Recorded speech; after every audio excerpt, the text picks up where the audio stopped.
পহেলগাঁওয়ে হামলার 2 সপ্তাহের মাথায় মঙ্গলবার মধ্যরাতে অপারেশন সিন্দুর অভিযান চালিয়েছিল ভারতীয় বায়ুসেনা।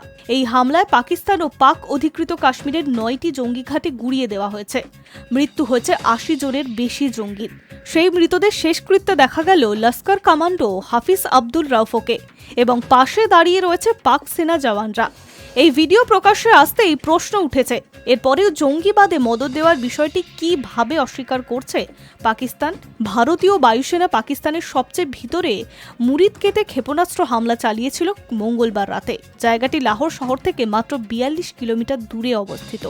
সেখানে 3 জঙ্গির শেষকৃত্যে দেখা গেল লস্করের শীর্ষ নেতার পাশেই দাঁড়িয়ে পাক সেনা, পাকিস্তানের পুলিশ কর্মীরা, অন্য প্রশাসনিক আধিকারিকেরাও। সূত্রের খবর, নিহতকারী আব্দুল মালিক, খালিদ ও মুদাসিসার জেউডির সদস্যদের কাঁধে করে কফিনে তুলছেন পাক সেনারা।